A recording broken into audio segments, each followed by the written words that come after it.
if I were to take a small church of 300 or 400 people, I would lead that church way differently now than I would have before I had this experience of getting the church out into the community. Would you agree with me that one of the other distractions that's similar to the ones I've been bringing up to you, what is my gift? What are the special skills? I mean, the skill sets are easier to answer, actually. But how about this one? Most people are not passionate people.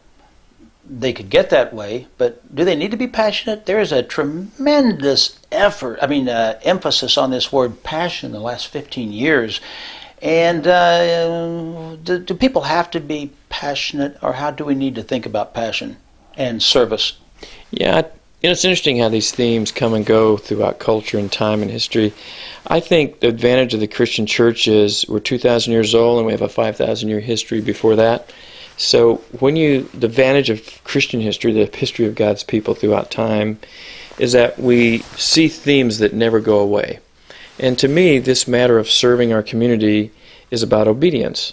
There's a lot of scripture about obeying me. That's a big deal for God. He doesn't make suggestions. He makes commands, he gives expectations, he gives invitations, and you can reduce them to obedience. Now, if it really winds your clock and you can describe it as a passionate thing, I don't think that's bad. I see passionate people in the Old Testament, but I see a lot of people who you don't even know their name. They were just faithful. Yeah. They just showed up. They got it, what God wanted them to do, and apparently they seem to have satisfaction and joy in it. I think some of the reason for frustration, dissatisfaction, too inward focus, a lot of our sort of immaturity ills in the church, many of them could be dissolved with a healthy dose of regular volunteering in something that required you to be selfless. I really believe that, and I can't claim ownership of that. I think E. Stanley Jones taught me that, and I've come to see it true in people's lives. And I believe this is why I'm passionate to get people engaged in it, because I think it has therapy, I think it has wisdom, it develops humility. There's a whole lot of the Christian life that will not be cultivated, in my opinion, without a strong serve experience in your Christianity. And I've been in the church long enough to know I know lots of people who don't serve, and they're not bad people. They're wonderful people. They're very knowledgeable biblically. They're sweet people. They're people you'd want to have home for dinner. You'd like to know them. But I think when I investigate and talk to them, I think something significant is missing because they have not engaged in that part of the Christian mission. And I don't mean a person who can't serve for reasons of physical limitations, and I don't mean people who would like to serve but can't. I mean people who've just voted with their feet and never taken up a duty in the church or in the community or some combination of that. And I can't imagine being involved in a church and not participating in a meaningful way. But you're not talking about being involved in the building-centered activities. It sounds like you're switching subjects now. No, I don't draw a strict line between volunteering in the church or out. In fact, I'd love for people to see the two. Maybe you start in the church and in the community, or vice versa.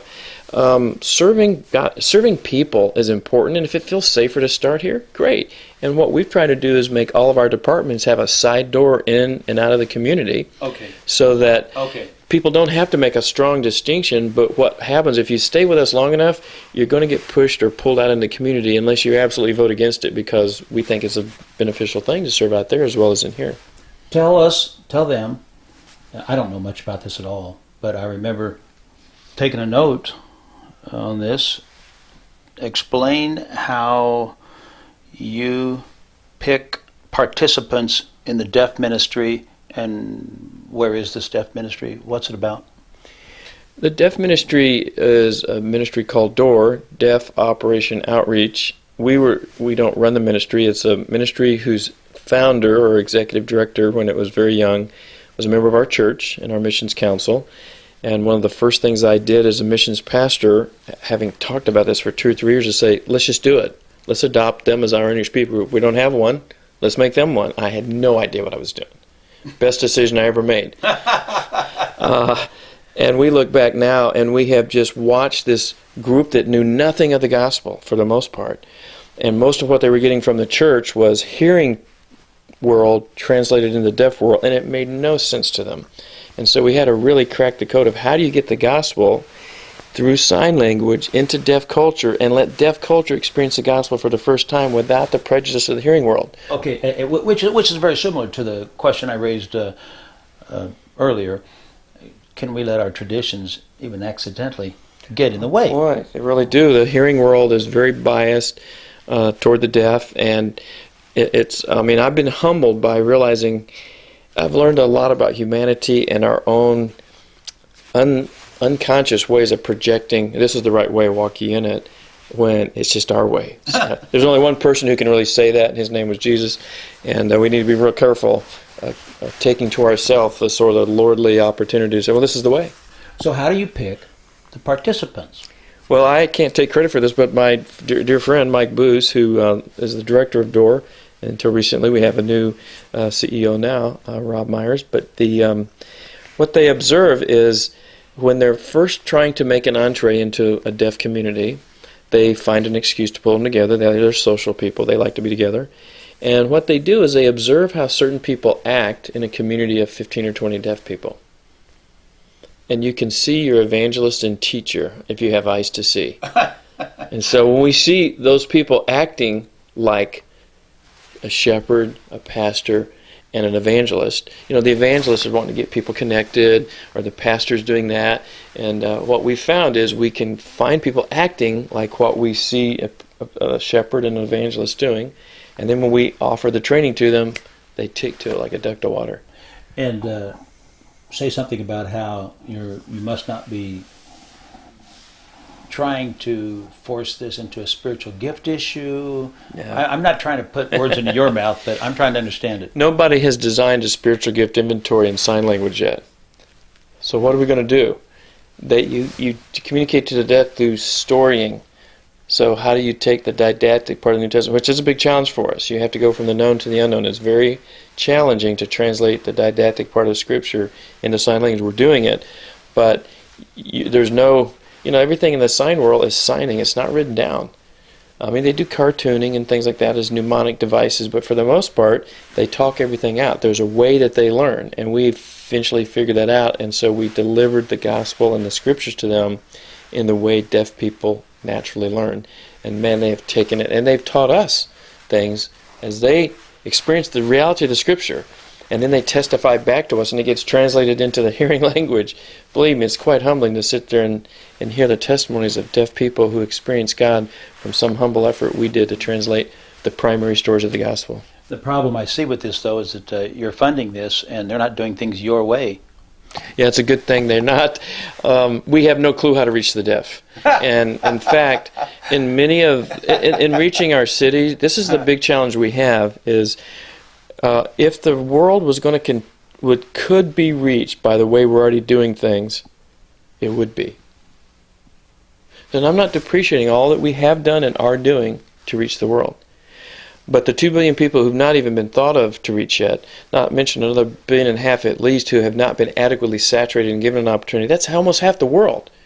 So obviously there's a lot that we need to learn, and there's people in those groups who can figure it out.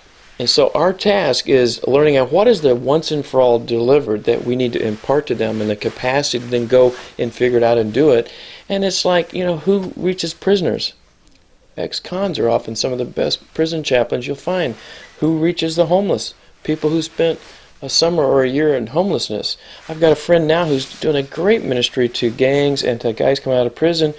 He was a white-collar guy that got into prison, and in there he says, "What am I doing?" And he realized God showed him what was happening in the prison population, how people were getting there, what was happening afterwards, and he realized, this is why God brought me here. I fouled up and got here, but I'm not going to waste this opportunity. He turned, even before he left prison, he started ministering in the prison, and when he got out, he continued.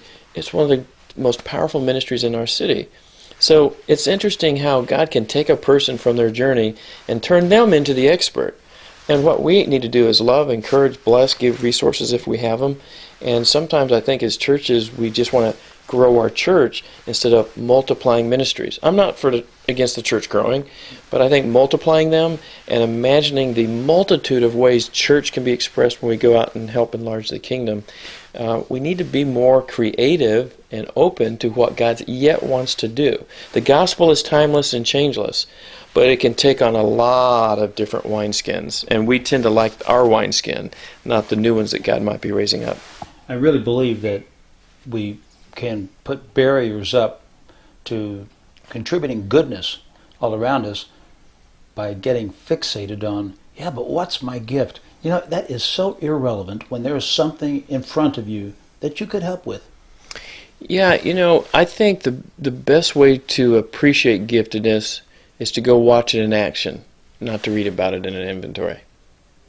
I'll just leave it at that. I know some incredibly gifted people, and I don't know how to categorize it and score it on a test, but I can take you to places in this city and go, oh my goodness, that is one remarkably gifted person. And I don't even know what to call it. I can just go, wow, I can't do that. And look at them do that. And I think it comes from, like, get engaged, and you may not even know your giftedness and be able to totally describe it. Let it emerge out of your obedience in doing the joy of the mission that Jesus gave all of us to have a part in. And somewhere you're brilliant and capable, just get out there and mix it up and let God show it to you.